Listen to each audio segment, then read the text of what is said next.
New Thought Media Network. We are a global broadcast network of positive music, media, and entertainment. Inspiring humanity's evolution along the journey of enlightenment and creating a world of love, peace, empowerment, and prosperity for all. New Thought Media Network. Positively inspiring.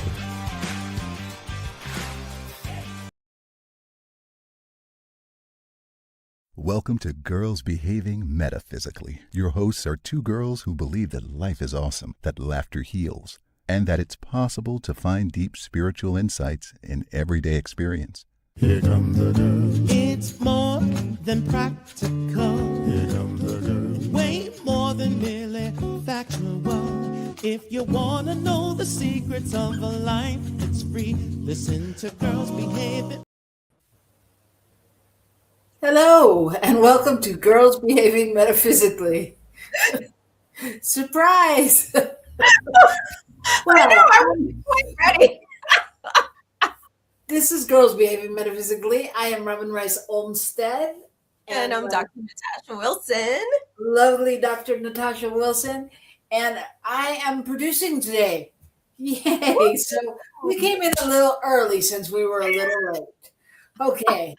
But we're here, and we're happy to be here, and we're glad you're here. So, hello and welcome. And let us know in the chat where you're tuning in from. And we have a cool show today. I think it's going to be an interesting topic. We're talking about friendship. When I say that, I think about, did you ever see that Lucille Ball, I Love Lucy episode with her and Ethel where they're singing that friendship, and they're, yeah, it's a funny clip. Anyway, so yes, friendship. Yes. Friendship. So Yes. Speaking of friends, we would love it if you would be our friends on Facebook and any social media or anywhere you see our stuff. Like it and tell your friends, because we'd love to talk to you. To talk to you, to be your friend. Be your friend. Yeah. How are you? How's the heat? Yeah, it's actually, I actually went out for a walk this morning, which was nice. It's morning here. So it's I don't know, it's not as intense as it was a couple days ago or last week when we had the heat wave. But yeah, we're still in the middle of summer, so we're gonna have some more, I'm sure, really hot days. But yeah, how's the weather there? Because that's what's making the news, all the cold. We're not cold here, really. I mean, we're cold. But like right now outside, it's sunny. Like I stood out there in the sun, and it felt like it was 60-ish, 70-ish, in there. Like the sun was hot, but then when it's cold, it's, 40, 30, 20. Yeah. But we're not as bad as some places, like my friends in Tennessee and places like that. The snowstorms and they've had water pipes bursting and trees coming down, and it sounds horrific. Yeah, I spoke to my parents on my walk this morning, and they're complaining about the cold, and they're in New Orleans. Yeah. So yeah. Yeah, New Orleans and Florida is complaining as well. Yeah. But, repeat after me. There is no global warming. What? Why? Why would I say that? I'm just saying. Oh. The powers that be are like, no, nothing's happening. Nothing's Oh, yeah. And there's no climate change. I see what you're saying. I'm like, no, the climate is changing. It's already changing. It is already changing. Hi, our producer has arrived. Hi, good to see you. I can't hear him. It's okay. We're practicing reading lips. Oh, we still can't hear him. So we can't hear you, but whenever you're ready to talk for loudly, we're here for you. Okay, so Yes. so we're here, and Yeah. we're going to talk today about friendship. Yes. And Specifically, like, I think like making friends later in life, right? well, I think so. Or maybe even later in life, or just when we're adults. Maybe not later in life. I think sometimes the language we use is kind of crazy.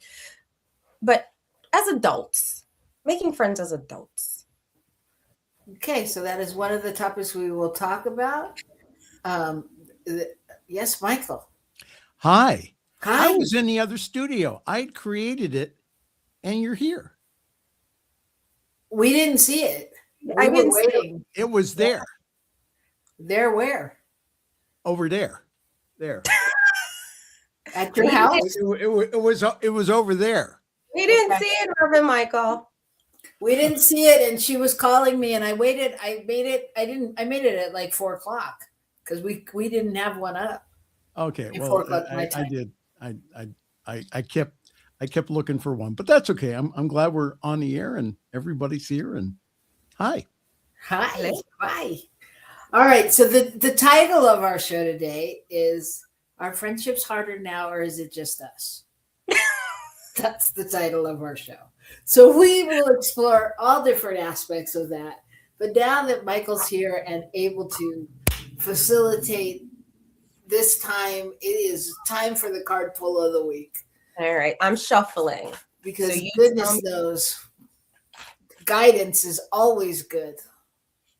Last week we pulled Turtle, which told us to just kind of ground and allow Mother Earth to, be our teacher. I got to tell you, I dreamt about turtles at least 3 times this past week. Wow. Yeah, at least 3 times this past week. Yeah. Nice. All right, stop. I'm shuffling. You tell me when to stop. Stop. All right. So I'll pull this one. It's on top. Malika of Staff. So I have to look it up because this is the Sufi tarot. And we pulled the Malika of Staffs, which are wands. So let me just see.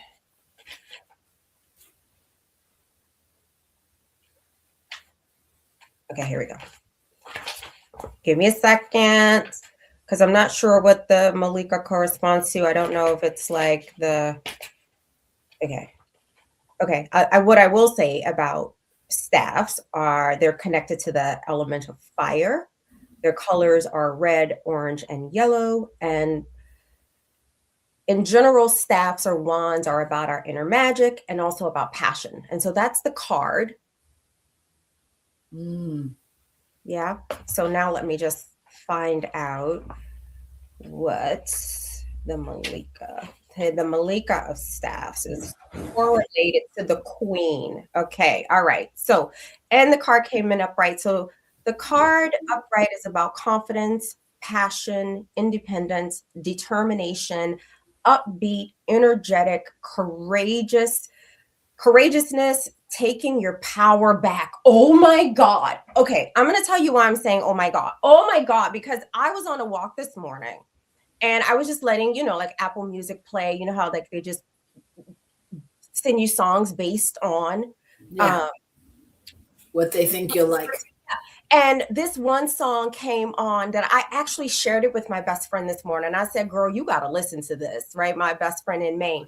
And the name of the song is I Call My Power Back. Nice. I want you to listen to it. Oh my God. So anyways, sorry. Taking your power back is what the card is about. Oh my God, Sharon, I hope you're watching this. Anyways, because this is what we were talking about on my walk. I'm so excited. Okay, anyways, let me read it. I love synchronicities. All right. So the Malika of Staffs is the queen of light in every way. Self-assured, upbeat, unapologetic.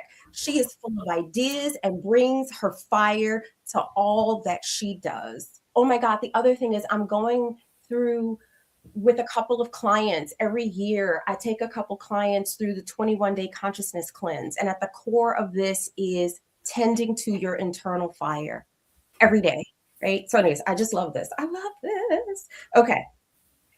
She's all about success. She is fueled by her inner radiance, and she embraces the 5-pointed star within, representing the outer form of a human being, the head, 2 arms, and 2 legs, and the heart in the center that both creates and reflects the divine light.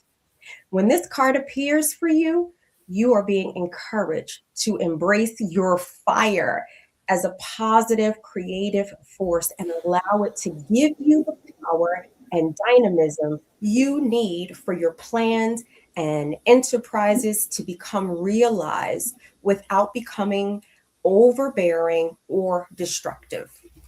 I'm going to stop there and go to the contemplation. So here's the contemplation. What fills my heart and mind with passion? The other question for contemplation is, what dims my flame? The affirmation is, I create with love and passion. I'm so into this card right now. It is just too synchronistic for my morning. I gotta call my friend. Sorry. But Yeah, no, I get it. I mean, I think it's synchronistic, period, because it's all a form of what we talk about and what we've been talking about, and what we're talking about is needed right now in the world, you know? I mean, yeah, and there's just so many places, you know, in my personal life and on a global level, and all, you know, all different nuances of this card make sense. Just that last, the last line at the beginning of the reading, right? Calling back or taking back your power, and hearing a song with that title this morning, sharing it with my friend and talking about why it's so important more than ever right now to call our power back from any place we left it, or any place we gave it to, or any place it's been siphoned without our consent. And I think it's critical that we do this right now, like, because otherwise then our power is being utilized for things that we don't necessarily want to see. So I wonder, what would it look like if we collectively called our power back from all the spaces that we've either given it unconsciously, had it siphoned without consent, or gave it over without even knowing? Yeah. The world would have to look different. Well, and I think it speaks to, I mean, yes to all of that, and I think it speaks to intentional living, you know, and what would it look like if we really stayed in intentional living, you know, not just when we're doing a meditation or, you know, doing something we deem spiritual, or, you know, but really intentionally being aware, like really when you know, I mean, you know, it's kind of funny because it's almost in order to integrate, you almost have to be schizophrenic on some level. Okay, Like, you're gonna have to talk that one through, sis. Yeah, get out of the clinical. But I mean, because it's really being able to not only be in the moment, but to witness the moment and check in with yourself, you know, like, no, when you're giving up your power, or when you're, you know, I'm aware now, you know, like there's different buzzwords for me, right? So the minute I hear myself say, "Ugh, I don't care," I know I'm full of shit, generally, you know, like, it's like, I don't care, just do it, whatever it doesn't matter. And it's like, is that true? It's not, it's generally not true. I do care. I just don't have the energy to fight it, or whatever, you know, I'm giving in to whatever the moment's holding. Yeah, I'm not doing it. I don't know. I'm still sitting with all the synchronicity. I'm sorry. I'm like just blown away right now. Like, it's even though I'm blown away, it's like, yes, this is what we live. Like, right? Exactly. This is what new thought, ancient wisdom is, right? Like, this is it. So these synchronicities, they still blow me away. And then I'm like, oh yeah, of course, it makes sense, but they still blow me away. They always. I was having that conversation with somebody the other day who was my practitioner at one time, and she's been in New Thought a long time, and we were talking about the whole weather thing in her house in Tennessee, and she was telling me about with the weather and the snow and the floods and the this and the that, and she was telling me about it. She went to her house and she said, Robin, I went to my house, I walked in, and there was this water leak and blah blah blah, and she said, literally if she had walked in 20 minutes later, the whole thing would have fallen down, and this and that, and like a whole slew of things that would have happened. She's like, I could not believe how good and how God is and how this happened. And I'm like, isn't that funny? Because like we can't believe it, and by the same token, we expect it, and but like it never fails. That I'm like, oh my gosh, I can't believe this happened, And I said, but then I thought there's a part of that it's not really I can't believe as much as I really like still being in the wonder of it all. Yeah. Like it wouldn't, I don't want to be like, well, duh, duh, I prayed for it, or but I mean, it's, so it's an interesting dynamic. Yeah. I think that's beautiful, because it's like at the core, it's the heart of what it means to be a mystic, right? A mystic means many things, but one thing for sure is that we remain open to the mystery. We still remain in awe. Yeah. Right. So even though there are some things that are demystified, when they happen, it still creates awe in us, right? Yeah. Because we don't have control over it, right? We're in the flow of it. And when we are, and it feels really good, and we can acknowledge it, it creates an awe in us. And again, I think that's the heart of like mysticism, which is why I love Rumi. Rumi is one of my favorite mystic teachers. So yeah. And a fine one he is. Yes. Yeah. So we're going to talk about that mystical thing called friendship when we come back. Well, it is. It's a very sacred and mystical and metaphysical practice on some levels. So we're going to talk about all of that and the challenges and all the things that come up around that when we come back. So join us in a few minutes after these words from New Thought Media Network.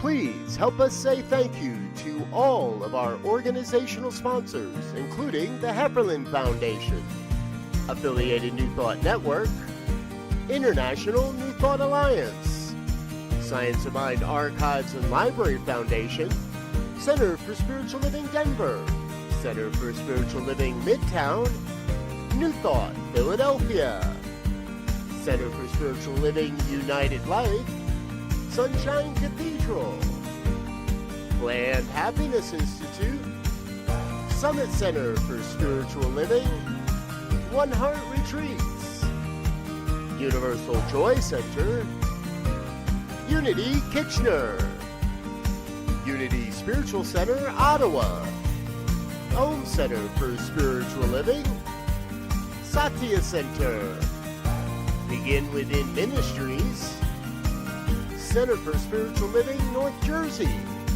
Unity of Savannah, and the Center for Spiritual Living Seattle, as well as all of our individual donors.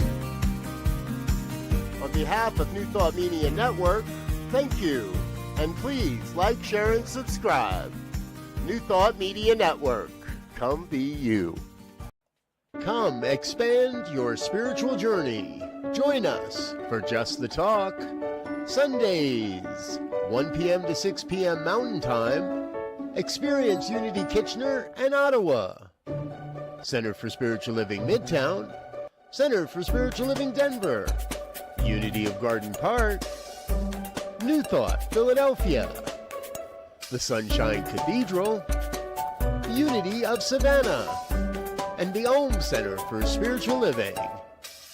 Come unleash your spiritual potential with New Thought Media Network.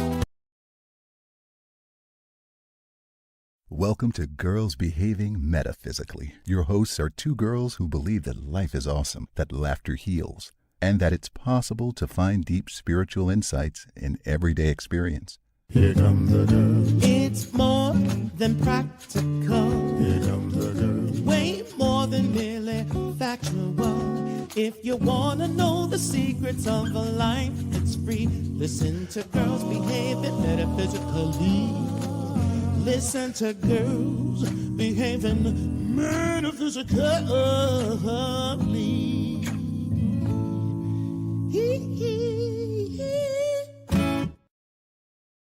Hello, we are back. We are I Girls was Behaving tired Metaphysically. of that song. I know, right? It's so so great. Our song makes us happy. Thank you, Ray Davis, who is the voice and the creative genius behind that song. So thank you so much. So we're here today to talk about friendships and what that means. I mean, I do think that friendship is one of the most sacred metaphysical practices that we have, and I think that it's it's a place where our souls meet without pretense or judgment, and where we can be witnessed and challenged and just loved into our next evolution. And I do think it's different when you're 6 years old and that's happening, and then when you're 40, So I'm just going to explore that a little bit. So Yeah. Are friendships harder now, or is it just us? Yeah, exactly. I think it's both. I don't know. Yeah, I look at my daughters and I look at how easily they make friends, and how many friends they have. And then I don't know, I've been living here pretty much full time for 8 years, and I think maybe I've now made like 2 friends. Yeah. Well, yeah. So what do you think? So what makes it harder? I mean, obviously there's circumstances of our lives. We're all busy. We all have different things we do. But what do you think it is that really, I don't know, makes it harder to initiate friendships as we age? I don't know for sure, but when I think about the experience of my own life, and and I'm someone that has lived in different places, and most of the time when I've moved somewhere, it's either been connected to like school or work, and so there's sort of social networks built in already, and so it's easier to form connections and friendships with people in those types of environments. But when I went into private practice, it's very isolating, right? I don't have colleagues. I'm no longer in school for anything. So I know like that's just one component. I think the other thing is I'm really mindful now, even more than I was, let's say, even 2 years ago. Like I feel like what I do now like when I was younger, I felt like I gathered friends. Now, in my 50s, I feel like I curate my friendships because it really matters to me who comes into my space. I am someone, like, I have to be, if I'm in friendship with you, I have to be able to take my mask off, right? Right. And before, I didn't realize the way wearing a social mask, not on purpose. I think we just all do it. Sometimes I think those of us who are neurodivergent, we may do it more. But the level of exhaustion that comes with that. So it's really important, like, that I'm mindful of who is privileged to be in my circle, because one, I don't want to have a mask on. The older I get, the more I accept the way my brain is wired. Yeah, and I need friends that go to bed at 9. Like, I can't, you know what I mean? Like, things are just like, I'm just yeah, I'm more choosy. So I don't even know if it's like hard. I think it's just, Well, I think that makes a lot of sense. I think, and it was when we were younger, it was a different level of playing. It was a different playing field. I mean, you didn't. Yeah, we weren't as particular because we weren't as focused on different things. Whether it's kids or family or your spiritual center or your creativity, whatever it is, we're much more focused on now. Then it was more like, oh, cool, you like that kind of music too, nice. And it was easy. It was a different, I don't know, a different inroad to the to what yeah. to being friends. That's true. That's true. I think there's also, again, like, this piece that I think that I've learned since understanding, again, my own neurodivergence. Like, because even when I was younger, even then I said I gathered friends, I never actually had lots of them. And I think that's because I don't have the social bandwidth to have lots of friends, because I also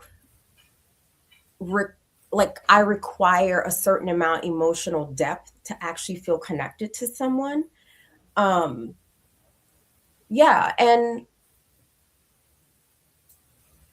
that's not always what people are into. Yeah, right? Yeah. I die. Small talk really does, like, it. I think it chips away at my soul when I have to engage in small talk. Right.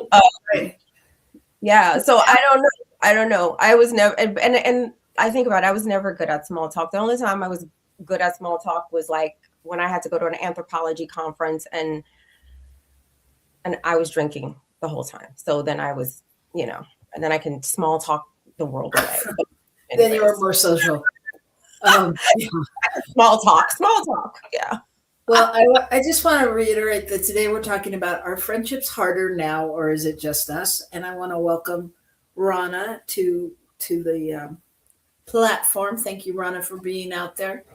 Rana, who is a good friend of mine, I will say. So we're talking about just how challenging it is to make new friends, or what that looks like or brings up. Yeah. And I was sharing earlier with Natasha that I have a friend who's pretty much like you, has lived in a different location for about 8 years or so, and has really found it challenging to make friends, even though they're involved in a spiritual community. It hasn't been the experience that the previous spiritual community was.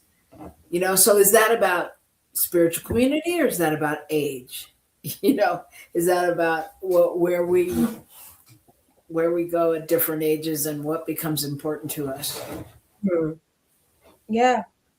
And I said, I think it is a combination of both things. I think we're older, what matters to us maybe changes, and every spiritual community is different. It is different, you know?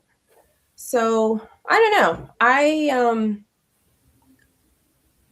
I just know at this point it's important that I curate my friendship circles. Like, and I never gave attention to that before, ever. Yeah. Yeah. And again, I think, we step into knowing more of what we want as we get older and more of what's important. And, our friendships is really a spiritual mirror, right? I mean, it's who we attract reflects where we are in our journey and where we want to go. And, like you Mm, said, you don't want to do small talk or, yeah. yeah. I can't. I that's the other thing I've accepted. I can't do small talk. And that was something that I had to learn about myself. Like I literally can't do small talk.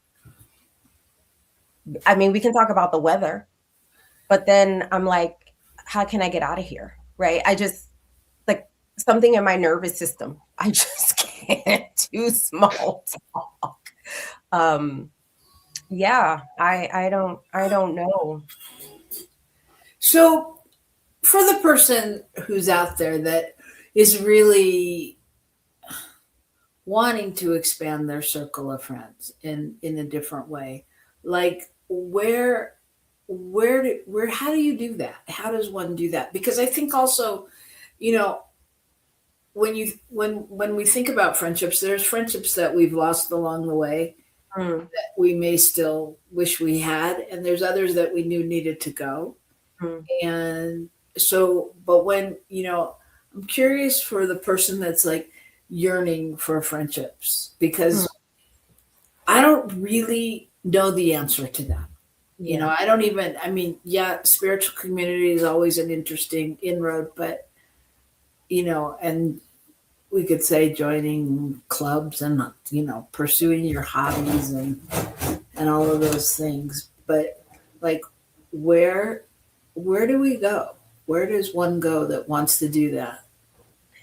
I don't know because honestly, and I hope this doesn't sound hopeless. Like I thought I had created friendships through an interest, a hobby. For me, it was dance, and unfortunately, you know, it I did come. It was actually quite traumatic, that experience, and I hate to say that. So because I think because I thought I was creating friends, and but that wasn't the case. So yeah, it can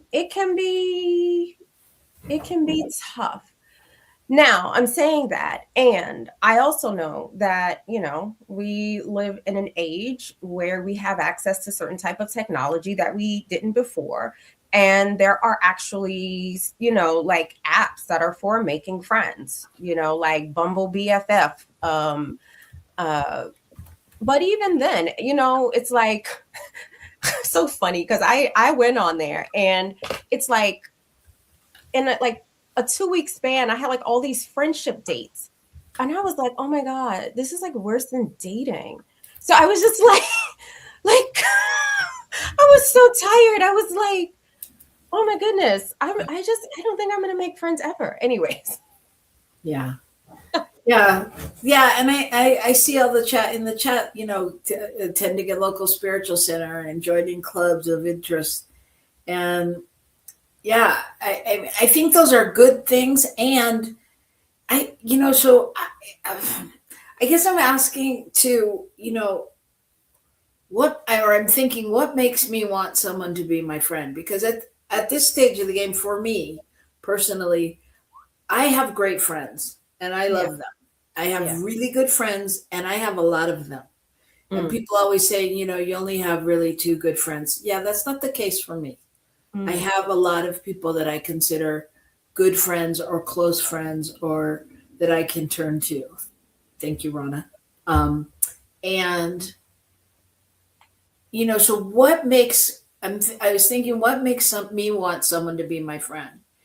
And having moved to a new city and a new spiritual center, um, I was thinking about that because I was thinking, well, who do I consider my friend from here? Mm. Or do I consider anyone my friend? And I would say that after being here for close to 2 years, I guess, like full time, there's probably one person, maybe two, that have gotten in there. And I think the reason they're in there is because they weren't trying to be in there. Mm. You know what I mean? Yeah. It's just somebody that I would trust and I would talk to and I would, go to. But I mean, I think that's nice hair. I think that, like how do that? I mean, that's the question because I'm thinking about my friend who wants to make friends. And I'm wondering, like, how do you, is that because they want it so badly that it's not happening? Yeah, as you were speaking, what was actually like coming, like emerging for me is what would happen if we just leaned into the isness, right? So there's a longing. So let's say I have a longing to make new friends. Like first, I think it's important to sort of like be with that longing to try to like really understand the longing, right? And to acknowledge that it's there. And to acknowledge that maybe the friendships that we're craving, like what does it look like when we fully accept, okay, that's not there. But that song I was telling you that was the not serendipity, synchronicity. There's this like verse in that song where she says, I may be walking through the door alone physically, but I have my whole spiritual team around me. And I think sometimes we forget that we are constantly surrounded and folded by so much more than friendship. And there's something, I don't know, I think there's something about leaning into our solitude.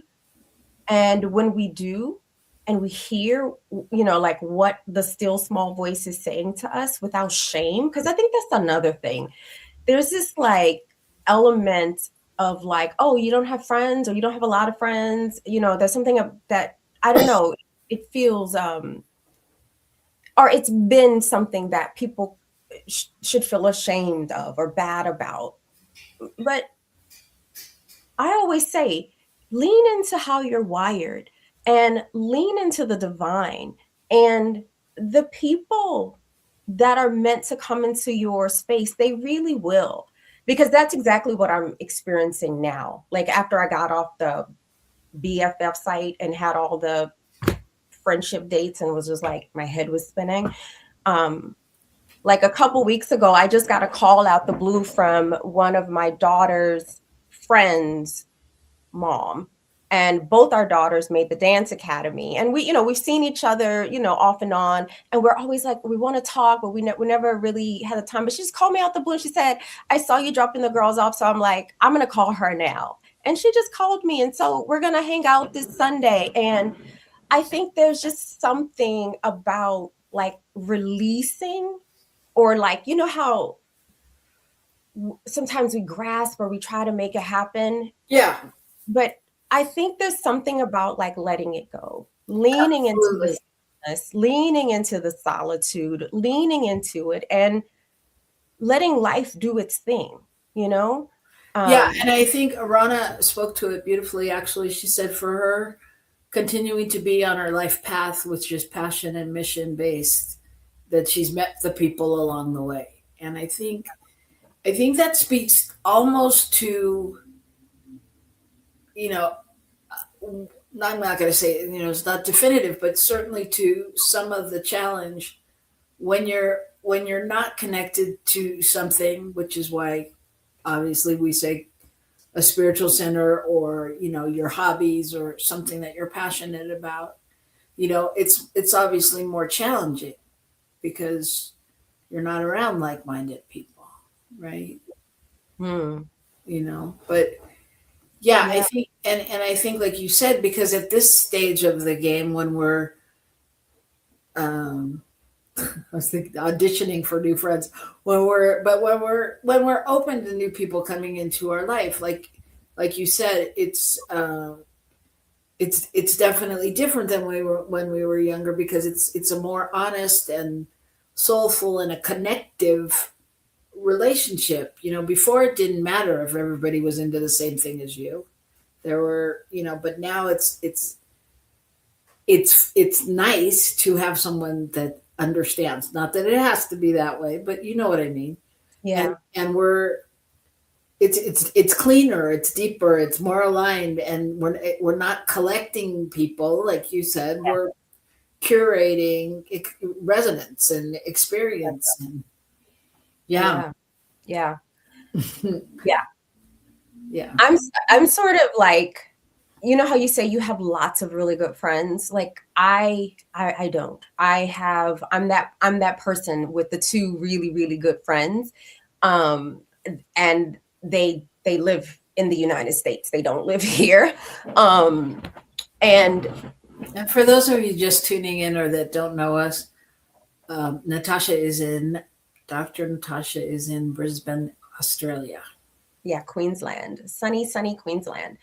Um, yeah, they so I don't have lots of friends. And part of that for me, I think I've shared with you, Robin, right? So in the process of my daughters having neuropsych evaluations, for like to try to understand their neurodiversity, I did the same and found out I myself am on the spectrum. And then my life just made so much sense, right? So because I was always the sort of oddball out, that was partially why I didn't, make friends. And I or made friends, like a lot of them, because I was odd, and I just have to own that. And now I do. I own it. I own there's just like this, like, oddness to me. Like when my friends were wanting to date boys, I was wanting to study all these religions in the world.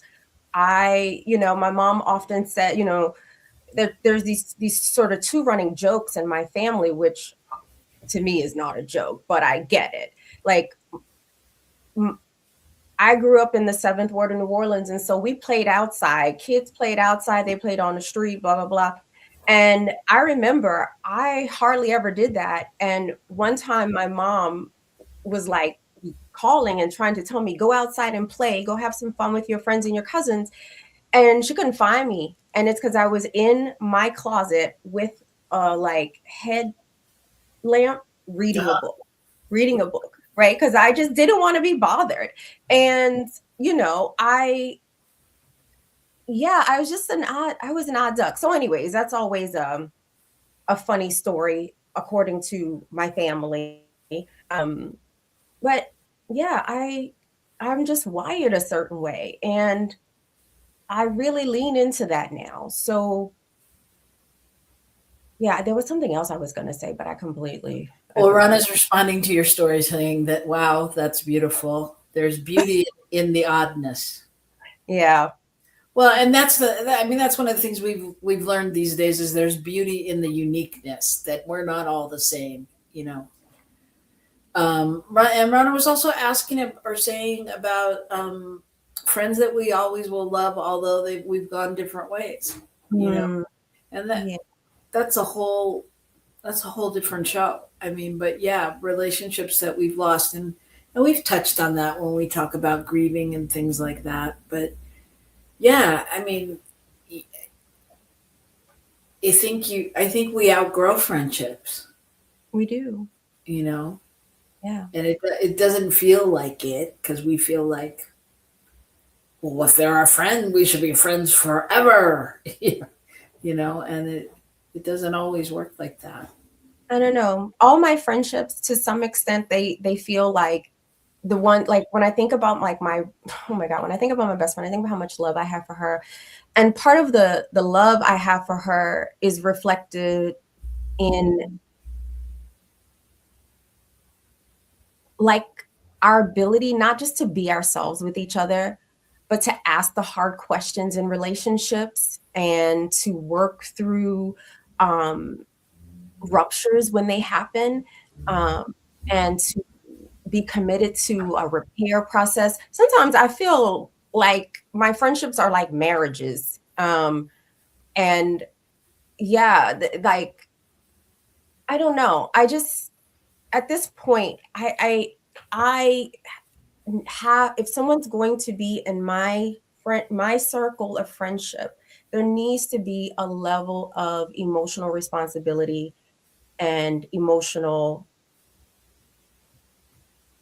what's the word I'm looking for? Emotional intelligence. And because the way I relate is deep, it's in, like, I live in the world of feelings. I mean, I think it's why I'm good at the job that I'm at. It's mainly because I'm not scared of feelings. Um, and yeah, I don't know. What am I saying? Robin, why do I feel all over the place today? I don't know. But Because you're still freaked out about our card pull of the week. You're still and on the synchronicity thing. the synchronicity of it all, I know. And it makes me want to call my best friend after the show, but I don't have time. So Okay, well, it's almost time for that anyway. So, I just as we leave, Rana is saying, "Oh yes, commitment to the friendship." Yeah, yeah. yeah, it's true because there are times, and I mean, when yeah, it does feel like marriage and marriage and the commitment of marriage because there's times when like one of my closest friends has said to me, I don't know how you went through this last phase of his life with him. It's like, I don't know. You were the only person that's still talking to me, because not because I'm any better than anyone else, but because other people couldn't bear to see him or hear him talking about something that it was detrimental to him and to his health. And instead I hung in there and gave him the space to just talk about it without judgment kind of thing. Mm, But that said, I can't say that I was totally saintly, you know what I mean? yeah. And that I, was always in the right mind because sometimes I wanted to kill him, and go shake him and go, wake up. You deserve better than this. Mm, mm. So friendship is an interesting beast, I will say. I think that yes, we curate it in a different way nowadays, and it's not as easy to get in there and just make a friend. Yeah. Yeah. I'm just seeing that question from your friend. No, I am not a psychologist. I am a licensed clinical social worker and an anthropologist. So there you go. Yes. So yeah, so I think that the best advice or suggestions that we could give people, really, even though I wish there was more, is really actually it probably came from Rana, just about following your passion and being true to your mission in life and trusting that your people will come and really being connected to your passion. And whether that's because, and whether you're, then you can enhance that. Then you can attend a spiritual center. Then you can take an art class or a dance class, or, be in the special gallery showing at the museum, and find people that are interesting to talk to and all that, and find workshops and retreats and book clubs and gyms and all of those things, and it doesn't seem like an easy answer that somebody would have thought of. Yeah. I mean, wouldn't have thought of. Hmm. I mean, so there's more. I think it's an ongoing challenge, but I think once again, if we go to science of mind, philosophy, it really begins with ourselves. Yeah. So, I mean, because just even that connection piece makes me think, are you really connected to something, or is most of that happening when you're kind of sporadic and can't connect? Does that make sense? I don't understand. Well,